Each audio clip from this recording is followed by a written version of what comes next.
नमस्कार दोस्तों, access to management channel में आपका स्वागत है। तो आज के इस सेशन में ना हम बात करेंगे लॉ ऑफ डिमांड कर्व के बारे में और इलास्टिसिटी ऑफ डिमांड के बारे में। तो बिना किसी देरी के चलिए शुरू करते हैं। तो सबसे पहला सवाल कि डिमांड होती क्या चीज है। डिमांड का मतलब होता है कि किसी गुड या सर्विस की वो क्वांटिटी जो कंज्यूमर खरीदने के लिए ना तैयार हो और कैपेबल हो, अलग अलग प्राइजेस में, लेकिन एक पर्टिकुलर गिवन पीरियड में। ओके, मान लीजिए आपको आईफोन खरीदना है। ओके, तो आईफोन खरीदना आपके लिए क्या है, वो डिजायर है आपका। वो डिजायर है कि आपको आईफोन खरीदना, आपको बहुत आईफोन अच्छा लगता है। लेकिन अगर आपका परचेसिंग पावर नहीं है आईफोन खरीदने का, तो वो डिमांड नहीं बोला जाएगा उसको, राइट। जब आपको उस आईफोन को खरीदने के लिए आपके पास प्रॉपर पैसे आ जाए, आप उस आईफोन को खरीद सकते हो, यानी कि वो आपका डिमांड है, राइट। तो अभी बात करते हैं लॉ ऑफ डिमांड के बारे में। When the price of the product decreases, the quantity demanded increases and vice versa। मतलब जब प्रोडक्ट का प्राइस घटता है तो डिमांड बढ़ती है, और जब प्राइस बढ़ता है तो डिमांड घटती है। तो इन सिंपल वर्ड्स ना, प्राइस और डिमांड का इनवर्स रिलेशन होता है।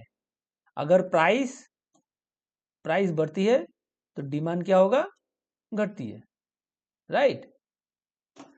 तो अभी हम कुछ फैक्टर्स के बारे में बात करते हैं जो डिमांड को अफेक्ट करता है। सबसे पहला आता है प्राइस ऑफ द गुड। तो ये सबसे प्राइमरी फैक्टर है जो डिमांड को अफेक्ट करता है, राइट। अगर प्राइस बढ़ती है तो डिमांड घटेगा, अगर प्राइस घटेगी तो डिमांड बढ़ जाएगा, ठीक है ना। फिर आता है इनकम ऑफ द कंज्यूमर। तो इनकम ऑफ द कंज्यूमर में क्या होता है, तो अगर एक पर्टिकुलर कंज्यूमर का ना इनकम बढ़ती है ना, तो नॉन वो क्या होता है, नॉन गुड्स पे डिमांड उसकी बढ़ जाएगी। लेकिन इंफीरियर गुड्स के टाइम में ना इनकम बढ़ने पर डिमांड उसकी घट जाएगी। ओके, फिर आता है प्राइजेस ऑफ रिलेटेड गुड्स के बारे में, सब्सटीट्यूट्स एंड कॉम्प्लीमेंट्स।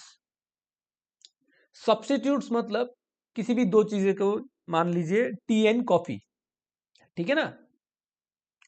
अगर चाय महंगी हो जाएगी तो आप क्या करोगे, आप कॉफी में शिफ्ट हो जाओगे। इसका मतलब कॉफी का डिमांड क्या हो रहा है, बढ़ रहा है, और चाय का डिमांड घट रहा है, राइट।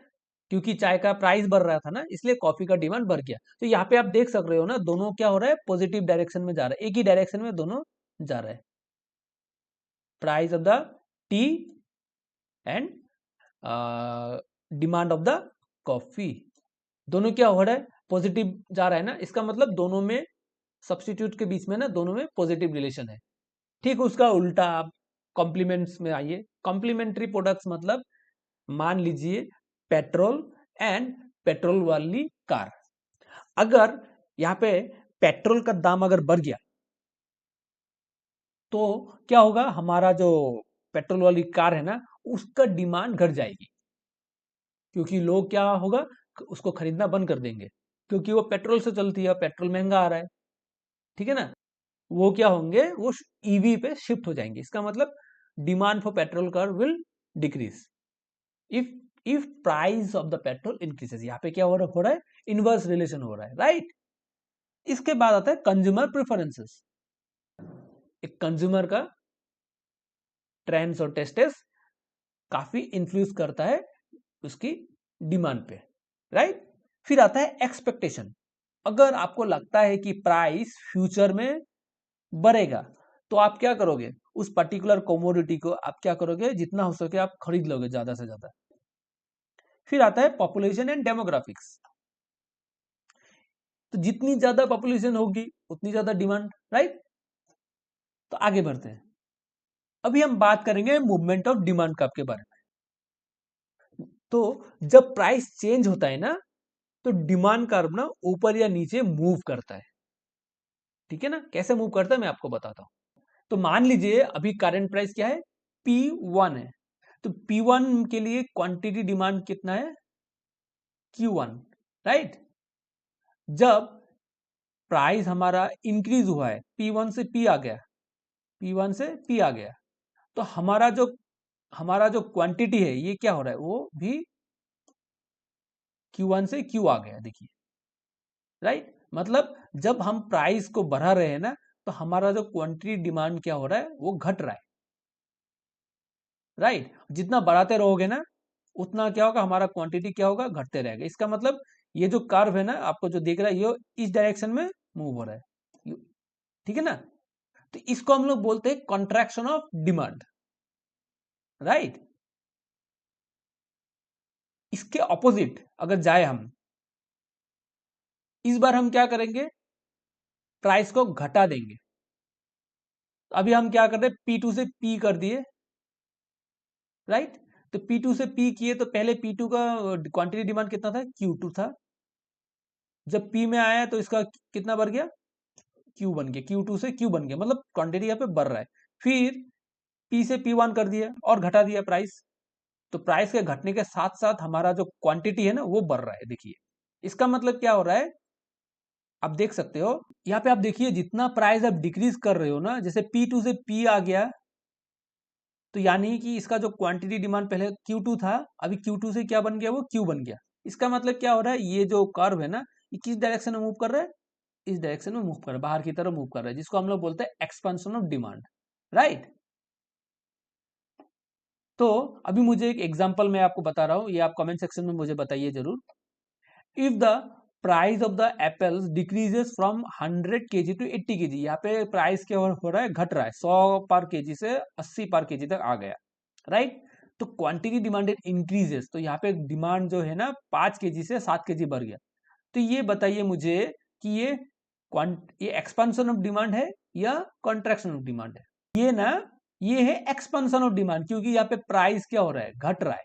प्राइस घट रहा है मतलब क्वांटिटी बढ़ रहा है, क्वांटिटी बढ़ रहा है मतलब डिमांड का जो मूवमेंट है वो किस तरफ जा रहा है, वो बाहर की तरफ जा रहा है, मतलब एक्सपांड हो रहा है वो, राइट। चलिए आगे बढ़ते हैं और अभी बात करते हैं शिफ्ट ऑफ द कर्व के बारे में। तो शिफ्ट ऑफ द कर्व में ना, प्राइस जो होता है ना, वो क्या होता है, कांस्टेंट होता है। It happens due to change in non price factors. यहाँ पे क्या हो रहा है, डिमांड घटने या बढ़ने का रीजन है इसका नॉन प्राइस फैक्टर, जो कि इनकम हो गया, प्रेफरेंसेस हो गया, या प्राइसेस ऑफ रिलेटेड गुड्स। ये जब घटता या बढ़ता है, उसके हिसाब से डिमांड क्या होता है, बढ़ता या घटता है। यहाँ पे प्राइस का रोल नहीं होता है। यहाँ पे प्राइस क्या हो रहा है, ये कांस्टेंट है, ओके। तो आप देखिए यहाँ पे, ये क्यू क्या है, ये नॉर्मलाइज्ड क्वांटिटी है, राइट, न्यूट्रल क्वांटिटी है। अगर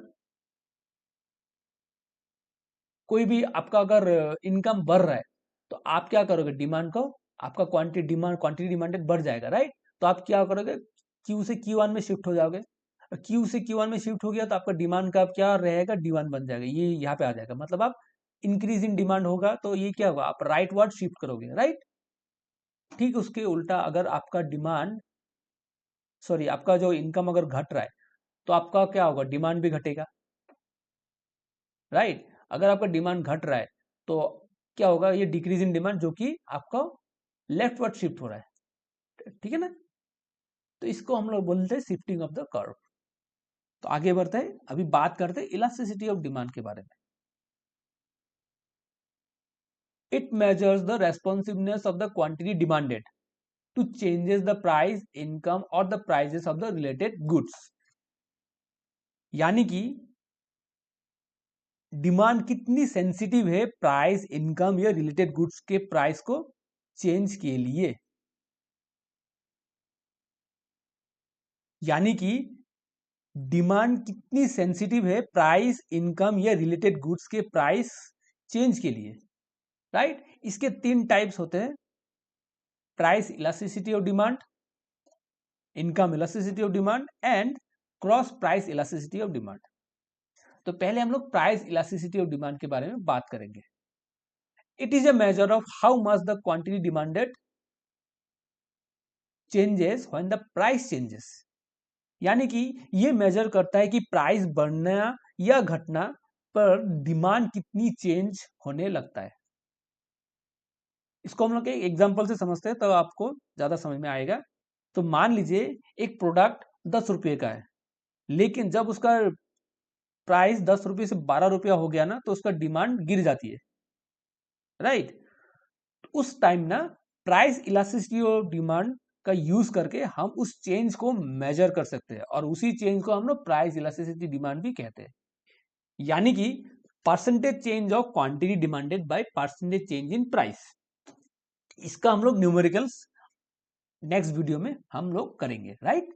चलिए आगे बढ़ते हैं और बात करते हैं इनकम इलास्टिसिटी और डिमांड के बारे में। The degree of responsiveness of the quantity demanded of a commodity to changes in the income of the consumers। यानी कि ये मेजर करता है कि कंज्यूमर की इनकम बढ़ने या घटने पर ना डिमांड कैसे रिएक्ट करती है। ओके, तो इसका फॉर्मूला बताया गया है percentage change in quantity demanded by percentage change in income. Okay, तो आगे बढ़ते हैं। अब बात करते हैं cross price elasticity of demand के बारे में। इसका फॉर्मूला क्या है? Percentage change in quantity demanded of good A by percentage change in price of good B. यानी कि यहाँ पे दो गुड्स दिए गए हैं, यानी कि यहाँ पे ना दो गुड्स दिया हुआ है, good A and good B. अगर गुड बी में कोई भी प्राइस का चेंजेस हुआ तो उसका डायरेक्ट इंपैक्ट क्या पड़ेगा? क्वांटिटी डिमांडेड ऑफ गुड ए में पड़ेगा, राइट। तो कैसे पड़ेगा वो मैं आपको अभी समझाता हूं। यहाँ पे दो कंडीशन है, for substitute good and for complementary good. तो फॉर सब्स्टिट्यूट गुड में जैसे कि मैंने थोड़ी देर पहले बताया था ना आपको, टी एंड कॉफी वाला, वो वाला यहाँ पे फिर से आएगा। यानी कि अगर चाय का दाम बढ़ जाता है तो आप क्या करोगे? कॉफी में शिफ्ट हो जाओगे, राइट। कॉफी में शिफ्ट हो जाओगे मतलब कॉफी का डिमांड क्या हो रहा है? बढ़ रहा है, राइट। तो दोनों एक साथ एक ही डायरेक्शन में मूव हो रहा है, प्राइस भी एक ही डायरेक्शन में मूव हो रहा है, और जो क्वांटिटी है और गुड भी, वो भी एक ही डायरेक्शन में मूव हो रहा है। इसका मतलब क्या है? वो सब्स्टिट्यूट गुड है, और इन दोनों का बीच का जो रिलेशन है वो क्या है? पॉजिटिव रिलेशन है। ये बहुत इंपॉर्टेंट है, आप प्लीज इसको नोट डाउन कीजिएगा, राइट। हमेशा याद रखिए सब्स्टिट्यूट गुड में ना पॉजिटिव रिलेशन होता है, ठीक है ना। ठीक है, उसका उल्टा हम बात करेंगे अभी कॉम्प्लीमेंट्री गुड्स के बारे में, जो कि होता है पेट्रोल एंड पेट्रोल कार। जब पेट्रोल का प्राइस जब बढ़ता है ना, तो डिमांड फॉर पेट्रोल कार वो घटता है, क्योंकि हम लोग क्या करेंगे? जब देखेंगे कि आप पेट्रोल का दाम बढ़ रहा है तो हम लोग क्या करेंगे? ईवी व्हीकल में शिफ्ट हो जाएंगे, राइट। इससे इसमें क्या हो रहा है? जो रिलेशन है ना प्राइस एंड क्वांटिटी डिमांड का, उन दोनों का जो रिलेशन है वो नेगेटिव है। क्यों? क्योंकि पेट्रोल का प्राइस बढ़ रहा है, लेकिन डिमांड ऑफ पेट्रोल कार्स वो क्या हो रहा है? घट रहा है। इसमें क्या हो रहा है? एक बढ़ रहा है तो दूसरा का क्वांटिटी घट रहा है। मतलब चीज का एक चीज का प्राइस अगर बढ़ रहा है तो दूसरे चीज का प्राइस, तो एक चीज का प्राइस अगर बढ़ रहा है ना, तो दूसरे चीज का क्वांटिटी जो है ना, डिमांड क्वांटिटी डिमांड जो है ना, वो क्या घट रहा है। तो यहाँ पे इसको हम लोग नेगेटिव रिलेशन बोलेंगे, राइट। तो आगे बढ़ते हैं, अभी बात करते हैं क्लासिफिकेशन ऑफ प्राइस इलास्टिसिटी और डिमांड के बारे में। तो प्राइस इलास्टिसिटी डिमांड को ना 5 कैटेगरी में क्लासिफाई किया गया है। फर्स्ट आता है परफेक्टली इलास्टिक डिमांड, यानी कि इसको हम लोग इनफाइनाइट में भी डिनोट करते हैं। When demand increases infinitely with a slight price decrease, यानी कि स्लाइट प्राइस चेंज से ना डिमांड इनफाइनाइटली बढ़ते जाती है, राइट। उसके बाद आता है परफेक्टली इन इलास्टिक डिमांड। यहाँ पे क्या हो रहा है? Demand remain constant irrespective of price changes. यहाँ पे प्राइस अगर चेंज भी कर रहे हो ना, डिमांड में उसका कोई फर्क नहीं पड़ रहा है, तब हम उसको बोलेंगे परफेक्टली इन इलास्टिक डिमांड। यहाँ पे इलास्टिसिटी क्या हो रहा है? जीरो हो रहा है, राइट। इसके बाद आता है रिलेटिवली इलास्टिक डिमांड, यानी कि इप इज ग्रेटर देन 1। ये कब होता है? जब percentage change in demand is greater than the percentage change in price.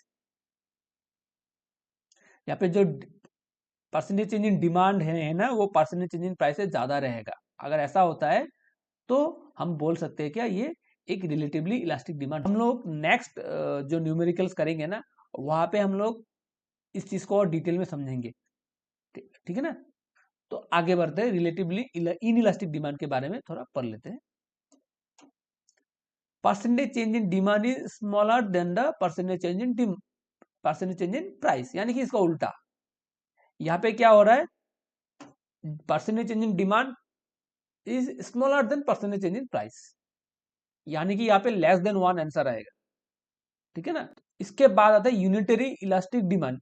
यहाँ पे क्या हो रहा है, percentage change in quantity demand is equal to the percentage change in price, दोनों इक्वल रहेगा, तब जाके हम बोलेंगे क्या, ये एक यूनिटरी इलास्टिक डिमांड है। तो दोस्तों आज हमने लॉ ऑफ डिमांड और इलास्टिसिटी डिमांड का ना बेसिक कॉन्सेप्ट्स को डिस्कस किए। तो नेक्स्ट वीडियो में ना हम लोग different methods of measurement of elasticity समझेंगे। ये बहुत इंपॉर्टेंट रहेगा नेक्स्ट वीडियो हमारा। और साथ ही साथ हम न्यूमेरिकल्स भी करेंगे इलास्टिसिटी ऑफ डिमांड के, राइट। तो ऐसे ही पढ़ते रहिए और अपना कॉन्सेप्ट क्लियर करते रहिए और यूजीसी नेट को जल्द ही क्रैक करें। Thank you and have a nice day.